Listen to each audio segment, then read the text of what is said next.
Andy. Hi, how's it going? Good, mate. How are you? You watched that one tonight, did you? Because I thought you were going to watch. What was it you were going to watch tonight? Some sort of film, number 4. Rise of the Foot Soldier. But I'm going to watch that afterwards now, so it was a good decision to watch it. Good decision, was it? Pleased you spent your Saturday night watching Brucey Ball.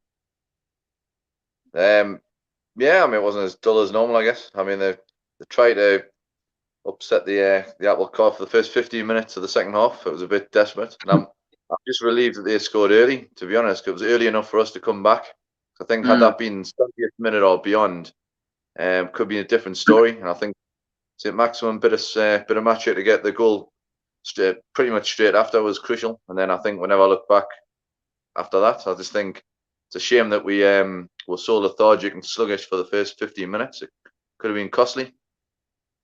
And I think we did score 2 crucial points here, didn't we? Like you see, Burnley take the lead, then we respond within the first few minutes. That seems to wake up. And then the third one kills the game where we get given the penalty, which is unlike Newcastle, 2 penalties in a week. And then we score that 3-1 up with 30 minutes to go. I mean, even Brucey would struggle to surely fuck that up. To be honest, I think that Burnley were perfect opposition tonight, in my opinion. I think they were well below par. But, credit Newcastle. I think, for 75 minutes, certainly they were good. But it's just that sort of that sloppiness in the second half. If that cost you, obviously we got a big slice of luck last week with the last kick of the game penalty. But you make your own luck, I suppose. I mean, they got out of jail last week, but you wouldn't have been disappointed losing to Tottenham away. It's just the manner of the defeat, I suppose, would have upset people. But they got away with it. They got a bonus point, and if you look at 7 points from the 4 games, probably what you'd expect. You'd be looking at Brighton at home and today at home.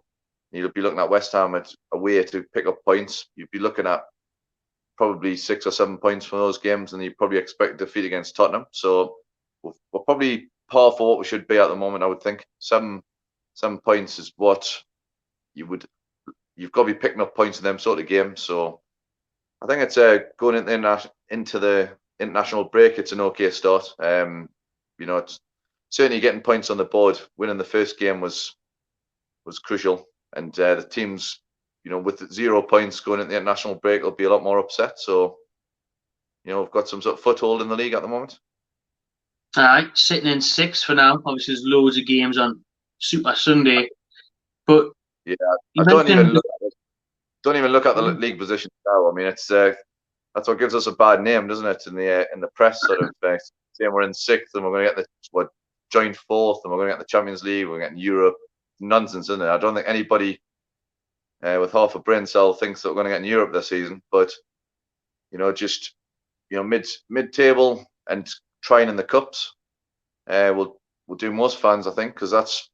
I mean, at least this season we've got impact players on the bench. So you look at the bench last season and you think if Plan A didn't work, we're screwed. But you're looking at Ryan Fraser on the bench, and Miggy who didn't get on. You've Andy Carroll. It's a stronger bench. You've got more options. So and obviously, without repeating what the commentator has said earlier, like St. Maximum, if he stays fit, is we're brilliant. And then having Callum Wilson, someone that's just going to get in the 6-yard box and get them tap-ins that wouldn't have happened last season. Our top scorer last season was Shelby with 6 scraping goals. I mean, he's got 4 and 4. It's a fantastic start. It's impressive.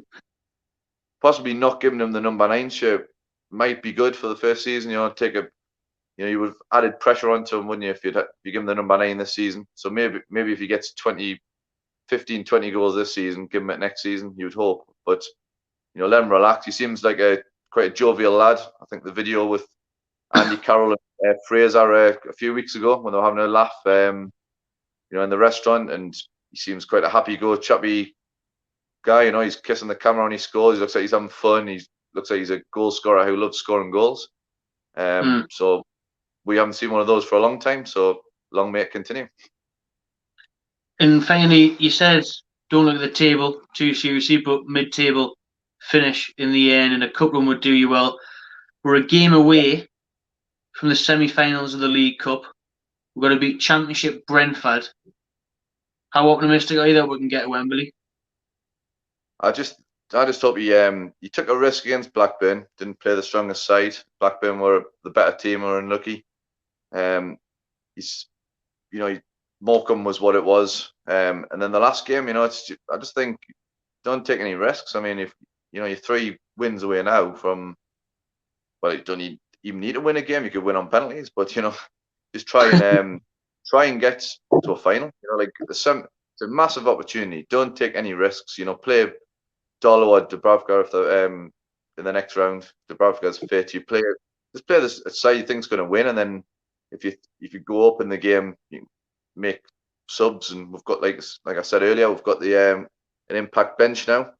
But Brentford aren't going to be any pushovers. They're one of the they've lost their star striker from last season, but they're still a solid championship side, and they'll be looking at that game and thinking home advantage. We could get to a semi-final, so it would be a massive opportunity missed, and I'll be very frustrated if he takes any risks. If we play our strongest side and the term we're over, you just put your hands up and say, okay, fair enough. But don't take any risks. Get the semi-final, massive opportunity.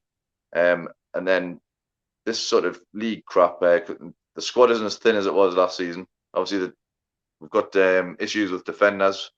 Seem to be dropping like flags every week. But, I would love to win that game. And that's, for me, is probably going to be one of the biggest games of the season, because the League Cup definitely represents the best chance of Newcastle ever doing anything remotely decent. And I would try in the FA Cup, but that's harder to win. So this is the best chance, because even if you come up against the better sides in the League Cup, they play their second string and they make a lot of changes. And even City's changes and Liverpool, they'll be hard to beat. We'd struggle to beat with our third team, and that's fair enough. They've got quality squads.